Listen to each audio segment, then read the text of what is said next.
This is a Web Canopy Studio production.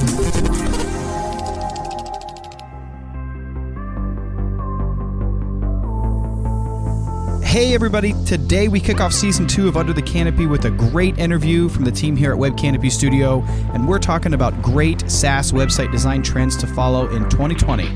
Check it out.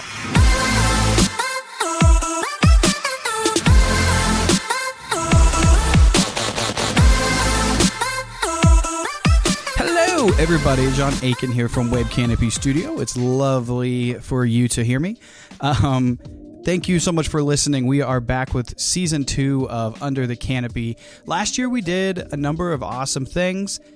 We kind of formatted our podcast as like a group discussion. Truth be told, a little full transparency here, we were using the podcast as a way to help produce more content for our, not only the podcast, but the blog itself. So if you guys do any kind of searching around some of the things that we worked on, you'll find a number of our blogs on our website that are actually embedded podcasts, which is a great strategy. And I know we talked about it in some strategies as well.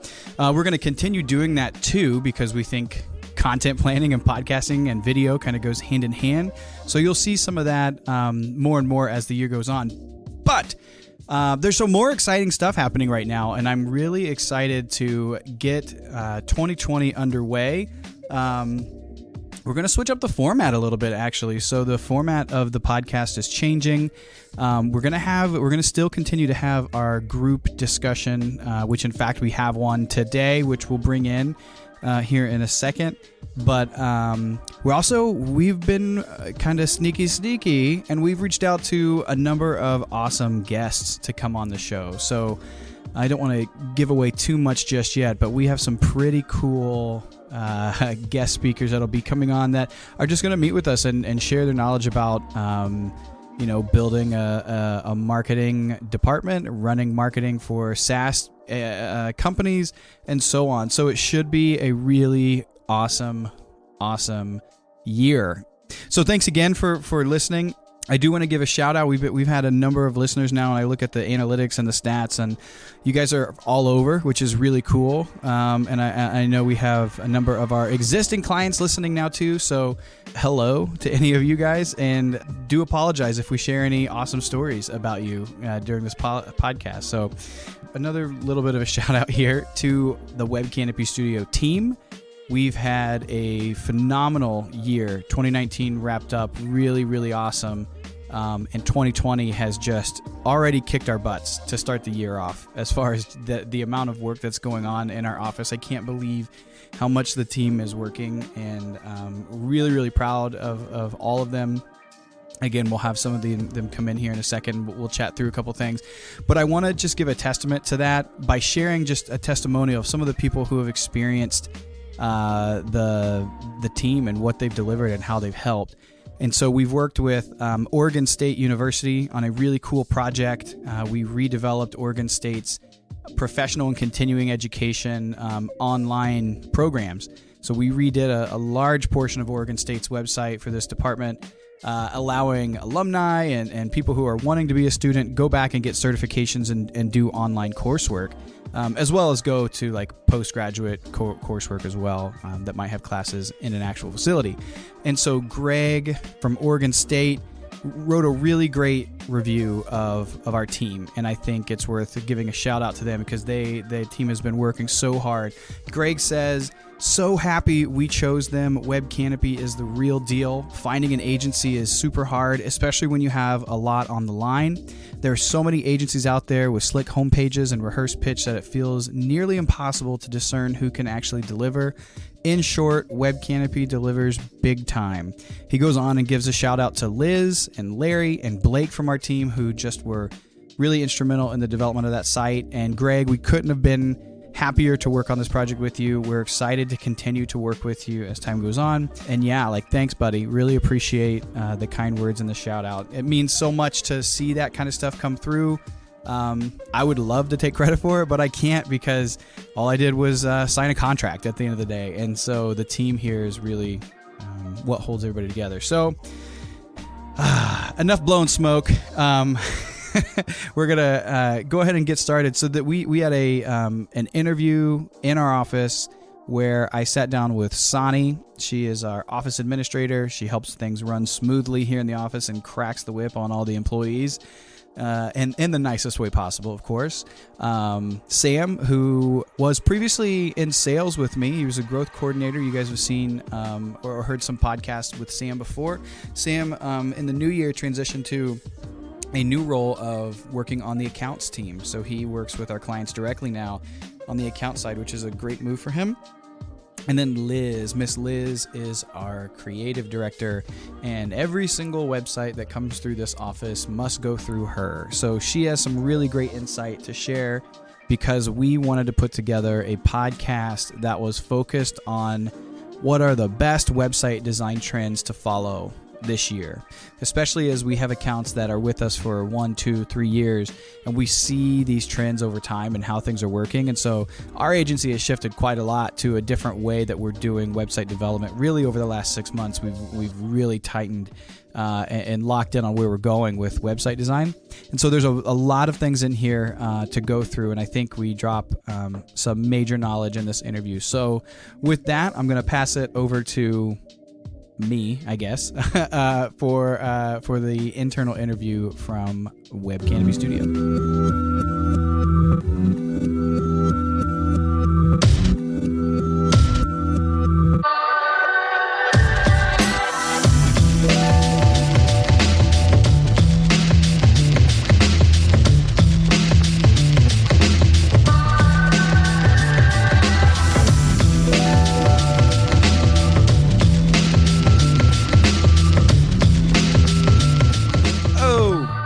Everyone be quiet.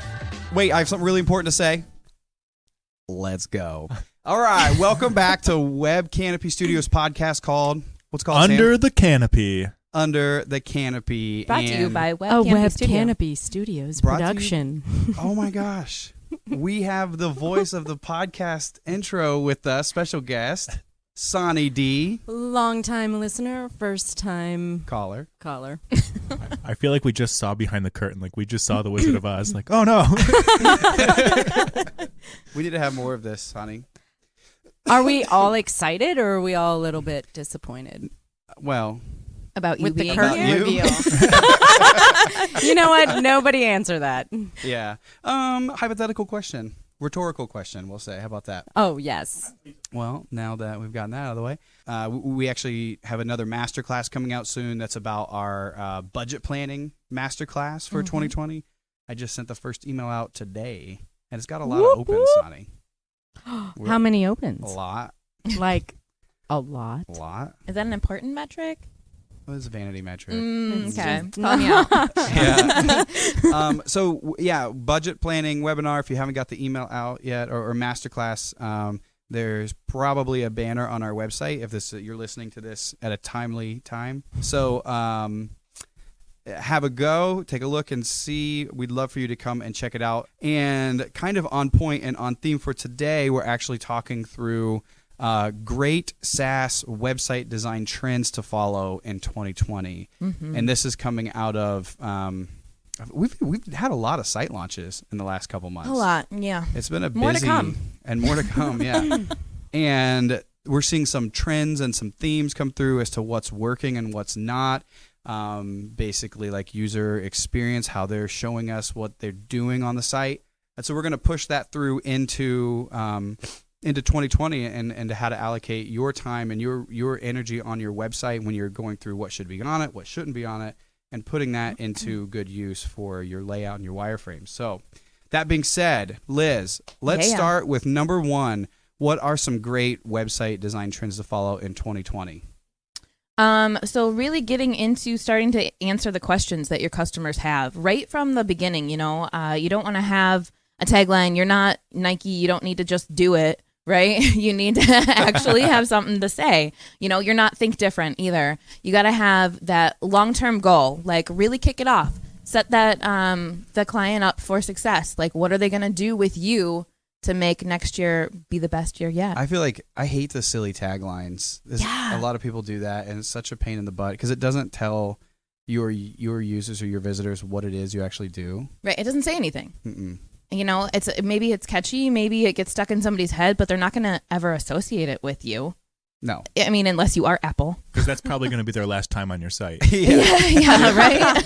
If they saw it, like, people are actively searching, trying to fix their problems. And if they can't instantly qualify you when they come on your website, does this person understand my problem? Do they have a solution for it? No? All right, I'm gone. Yeah. What'd we say, like 8 seconds? Yeah. Like 6. Yeah, it's less than that. Yeah. And as soon as they're like, this person has a confusing message, I'm gone. Mhm. Right. What do you do? Tell me. That's like the biggest thing Yeah. we run into with companies that are just starting the process with us. Their websites were really confusing and people were just bouncing because I don't know what you do right away. There's other people that offer that. Yeah. And it's not even always what do you do, but what are you going to do for me in my situation where I'm at? Mm-hmm.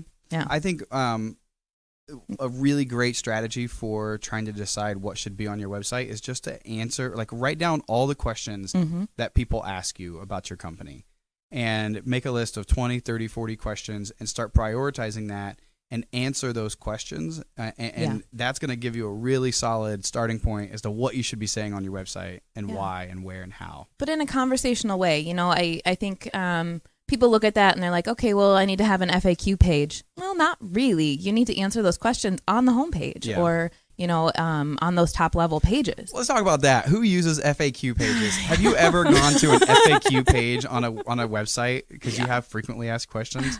I can imagine did if you're, Sonny does it. Yeah, I do it all. if you're a location, if you're a museum, and I need to know if I can bring my stroller in or not, sure. Mhm. But if you're a SaaS product, meh. No. I do, however, think those get a lot of Google searches because you might have typed out that exact question. That's a good point. Absolutely. Yep. Yeah. Absolutely. Yeah, so that you're going to be serving your audience via Google search, which is just fine. So if you do that, then you need to have some way to convert on that page. Yeah. Right? You got to Yes. get them in. If you're getting the traffic, especially on that page, you know, those high converting pages, you got to get them to do something. They got to do something. You gotta. All right. Next, let's go through number 2. The second one, simplify the sign up process. And what I mean by that one is not making it so convoluted or complex to let someone actually do business with you. It sounds stupid that we actually have to say that, Yeah. but literally, like, every website that I analyze when they're coming in to talk to us, like, oh, what can we do better on our website? They have the most difficult way. Like, I want to do business with you, and I can't even figure out how to get in touch with you. Yeah. And I don't want to just go to a standard contact form that I have no idea who's going to get, respond to that. Like, we need a way to simplify the process and just get out of the way. Yeah. Yep. Yeah, we were looking at one the other day that all of their get a demo, their conversion points took you to a regular contact us page. And then on that page was another link to contact them that went back to that page. Like, Yeah. yeah. So it's really important to have those actual set landing pages. Like, if you're saying get a demo, I want to go to a page that's talking about what I'm going to get out of that demo. I don't want to go to a contact page. Mm-hmm. You know, I don't know who's going to get that. It could be an intern. I'm not getting a demo from an intern. No way. Way worse than that, I think, is request a call. And there's no time frame on when I'm going to get a call back. It just says request a call. You drop your phone number, you drop your name in there, and then you wait, I guess. Right. And especially now, I don't want. I'm Unsolicited not phone calls, I'm not answering phone calls if I don't know who it is. Mm-hmm. So Why not, Sam? because I don't want to talk to people I don't know. I have been getting into a habit of answering random phone calls lately just to mess with people. I've Just been for getting fun. a lot of Mandarin Chinese phone calls, so It's time to learn Mandarin. I guess so. Yeah, we get all these calls about insurance and, gosh, especially when open enrollment's going on. Oh, yeah. Yeah, Wait till election. I know. Sonny. Yeah. Sonny loves elections. I am so passionate about the process. Of election. Stop it. What about the extended warranty on the car that you sold 3 years ago? Or the student loans you don't have. That. I'll be real. Oh, yeah. Yeah. Okay, well, is that good? Do we want to go to the next one, or we feel like that's confident in what we have I said like so far? I like the having an actual like step-by-step process even on the homepage of what to expect once you do sign up. Like to already like break through the veil, let me know what's going to happen. Do I need to install something first? Do I need to have an onboarding? Do you need to understand more about me before I can actually move on with your product? Ooh, yeah, good one. Let's go into that because that we in our Foundry process, we outline steps to get started, and it's something that so many companies skip over. So, and we always liken it to like a river, like trying to cross a river. And so let's say, all right, your customer clearly understands, yes, I want to do business with this company. And they see that business on the other side of this river, and they're standing on the opposite side, only they don't know how to get there now. Right. Like, it sounds obvious that that's where I want to be, but you have to show me what I need to actually do. Right. You don't want to take that blind jump, right? You need those little stepping stones to get over there. Yep, because down the river is a waterfall, and you're going to die. Don't do that. I don't think want that. Also, I think there's like a case-by-case basis, because sometimes you don't want somebody signing up for your software because they might need to be a good fit. You might need to know more about them before you give them access, because someone that hasn't been properly onboarded or something could have a very bad experience with your software if they don't know how to use it. Yeah. Yeah, absolutely. But if your software doesn't require that, I don't want to go through the whole sales process. If I want to sign up now, I want to sign up now. So having a top of funnel offer and a bottom of funnel offer on your site, where if I don't need this whole long process, I want to get started right away, give me that option. Yeah, I think the number one source of churn for most software is people not actually adopting the use of the product. So their onboarding sucks, and it's easy from a marketing perspective. And when you're the CEO of a SaaS company, to be like, users, we got to get people in. I want to sell them a license for their company, and then, hey, we've done our job, pass it to an account manager, and we're done. Yeah. But that's really just the start, because you have to use those resources that you have to keep those customers happy, just as if they've never heard of your company and they have to buy that product again. Right. Answering questions. Yeah. You got to do it post-sale too. They might have to be pitching it to other users too within the group. Yeah. And be able to talk about it with some sort of authority. That's right, Sam. Yeah. For sure. Sonny. Respect my authority. Thank you, Sonny. You're about to make that lamp fall on your face. Just be careful. I feel like this is a trap. It's over danger. here. Yep. Okay, so, man, we're flying through this list. I love it. The third one, you have to include your pricing on your bleeping website. Goodness. Yes. I cannot stand it. Sam, gosh, tell me about it. I think we talk about this process quite a bit, that you need to instantly qualify or dequalify yourself when you go onto a website. I want to know, is this $1,000 software? Is this $1 software? Can I even afford this? Do I even want to spend the time researching the product anymore if I can't afford it in the first place? Yep. No, I want to see your price. I want to see if it's for me and if I can bounce or stay. Yep, nobody wants to waste their time, and everybody wants to say, oh, but I don't want to, we want someone to talk to sales. That's how we get them. We got to get them. We got to qualify them, or we offer everybody different pricing. And so we don't want to actually give away, or they're afraid that their competitors will see their pricing, which is dumb. Let your competitors see your pricing. Yep. Be better than them. Either you cost more, but you're a better service, or you're not a better service, so you charge less. So if your price is your only competitive advantage, you probably shouldn't be in business anyway. Yeah. That's one that really Sam calling you out. I think companies are going to start losing because they aren't being upfront with their pricing. It's the number 2 most clicked item on the homepage. Is pricing. Everybody wants to know. And if it's too complicated to explain, if it's too whatever, then start asking some questions and with a bot or whatever, and trying to get that person to qualify themselves or put them in a bucket where you can give them a range. We've had that a couple of times where the clients just kind of talk, well, it's just so complicated. We don't want to build out a too complicated of a calculator or whatever. It's like, okay, all right. But then, you have to have some kind of solution for it. And that's where a marketing company does come in, and we're problem solvers. That's what we do. We're going to give you solutions. We're going to come up with a way to do it, but you got to start talking about it. Let's break down the different ways to show pricing. Yeah. What are some of the different ways that you've seen either our clients request to show pricing, or that we've helped them design, or what? Sure. I mean, the simple table is always an option, or with a simple calculator where you can add a slider for how many seats or users or however you want to break it down. Or like we do, with a bot where you're kind of leading them through, asking them questions, letting them qualify themselves.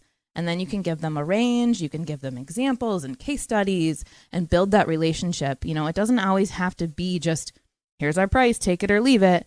It's starting that conversation and coming up with ways to do that digitally before you actually start talking to them.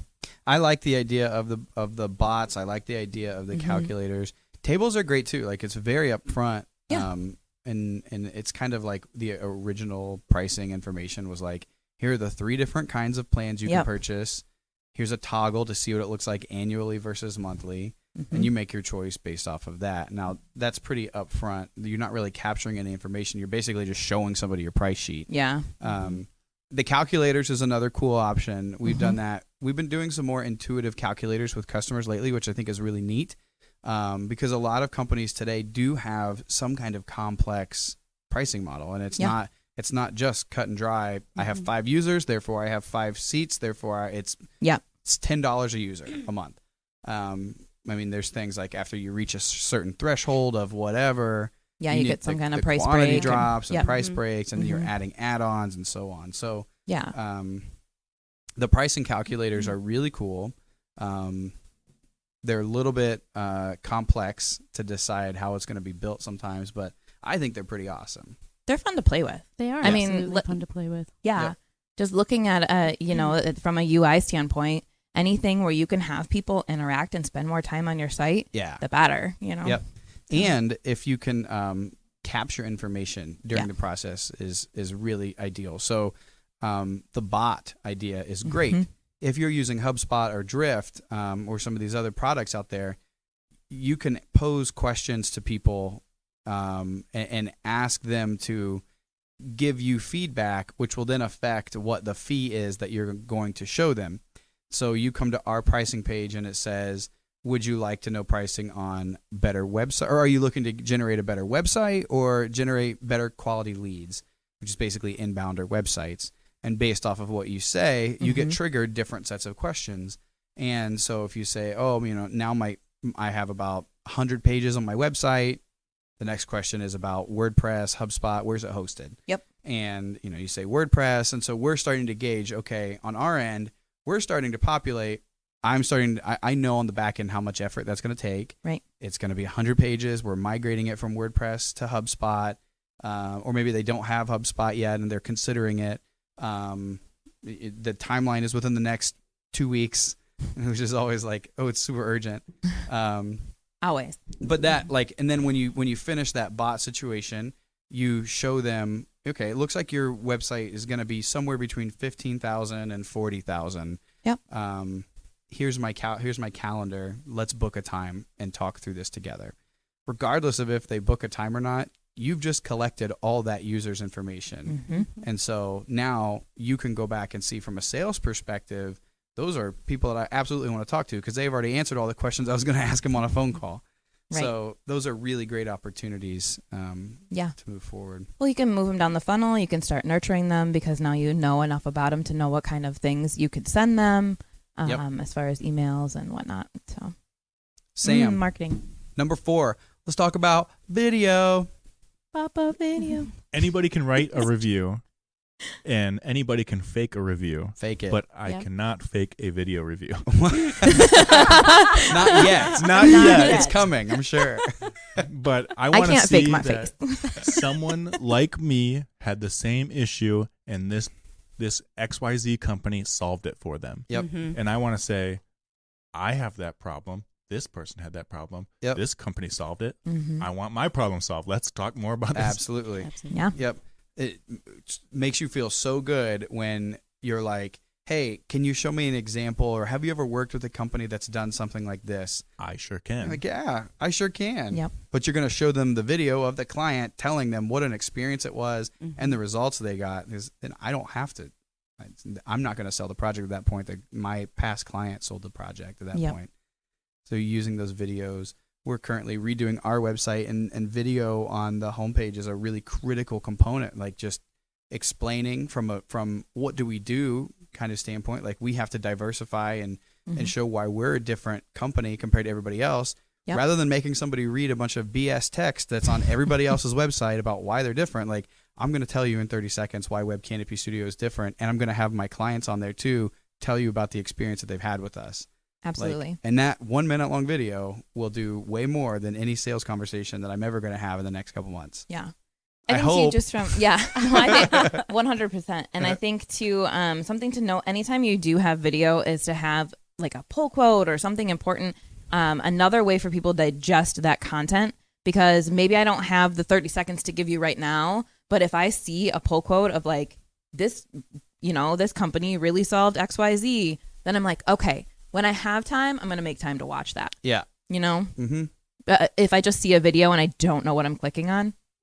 I know we've done other episodes about video. Yeah. But it's so easy. It's not hard. Like technology today has made it so easy. And that's a huge hindrance for people. Like some clients are like, oh my terrified gosh, of it. Yeah. I don't want to have to, now this is this project of hiring this video production company, and it doesn't have to. No. You can use your computer camera and make just fine videos, and you'll throw an intro and an outro on it in iMovie. Yeah. And you've got a great video. It doesn't have to be complex. It doesn't have to be anything crazy. Yeah. And screens keep getting better, but so does the recording equipment. You know, I mean, cell phones have amazing video capabilities in them. As long as you're not using a brick. I think the brick. I think the case studies on our website, the video testimonials, were just done with like an iPhone. Yeah. There's nothing wrong with that. No. Your first venture into video doesn't need to be a Tarantino film. It just needs to convey your message accurately. That resonates with people, and that's all you need to do. It could just be audio with B-roll playing over, and it still resonates with people. That's it. Sam dropping knowledge. Yep. It's still good to see somebody talk. That was kind of the point of it all. But yes. Oh my goodness. Always picking on me. Oh, I thought our audio stopped. Oh, it wasn't recording. No, it's recording. Okay, so then the last point to make is about optimizing for voice. As I say that, as my voice is hoarse and getting over a cold.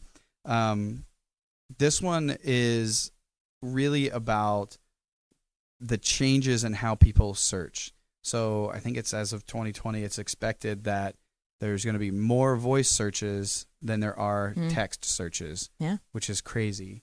People using Siri, people using OK Google, Alexa. Like there's more searches happening via voice than there are text. Now, I would argue the kind of searches that are happening, like I'm sure people are not. What right are you now, searching for? Right. Like, no one's going to go to Alexa and ask her about supply chain management and distribution software. Like, probably not. She wouldn't pick it all up. She's not going to understand that. But it doesn't mean it's not coming. Yeah. And people are doing voice search for other things. So how do you prepare your company to do that? Honestly, it's an entirely different podcast, but to touch on it, like your website now has to be ready for that. And in order to do that, we have to produce content that makes sense in cluster format, where other pieces of content relate to that original piece of content that you're talking about. And if you have a pillar page or a pillar piece of content, that you're answering questions on that pillar page. Liz? Yeah, and it's not sales, it's not this is what we do and why you need to buy from us. It's making yourself a thought leader in the space and talking about whatever industry it is or whatever questions you can ask. Like we talked about FAQs, at the beginning. It's not FAQs about the product. It's FAQs about how people are using it in real life or how it relates to their world. So it's a different way to look at it too. You definitely want to have those opportunities sprinkled in there about like, this is how you could use our thing to do it, but this is, this is how it works.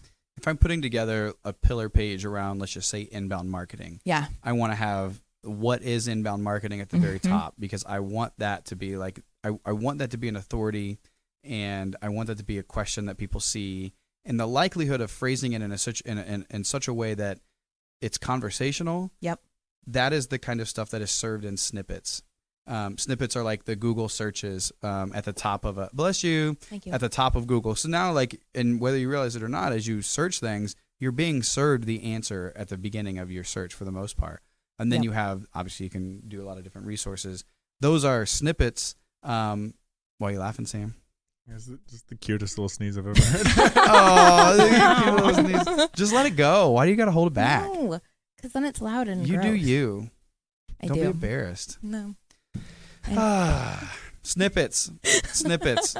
Organize your topic or your pillar page by answering questions. Maybe that's your FAQs. Answering questions and using lists and bullets wherever you can. Using images and video where you can. GIFs. GIFs, not GIFs. Thank you. No. No, Yeah. it's not peanut butter. Nope. It's not Jaffix. It's not Dra- Graphics. Graphics. It's an animal. Oh my. Okay. Back on topic. Bring it back. I mean, that's mainly it. Like those are the structuring your website or your pillar page so that it answers questions. And the idea is that those questions should start as the website starts to perform well and you're getting links back to that original pillar page. Those should start serving as answers in Google, and snippets will give you the voice search optimization. Mm-hmm. Bam. Done. All right. There's so much more about that, though. We got to talk more about that one. You want to talk more about that one? Not right now. Okay. But just in general. I'm just You can saying we talk all should you do want. another podcast, probably. This is just the tip. Oh, Whoa. just Sonny. Hey, this is Sonny a PG just podcast. making it leave the Of the G-rated iceberg. podcast. The tip of the iceberg. Yeah. Got it. Titanic reference. tried just the tip of the iceberg. Didn't go so No. well. Yep. Okay. So, I mean, Thanks with a that, lot, like, we Vince. can wrap it up. It's welcome. about a 25-minute long podcast. I'm content. I think we answered a lot of questions. Short and sweet this week, but that's okay. You know what I mean? Yeah. And that's it, y'all. We'll That's see a wrap. Bye-bye. Bye.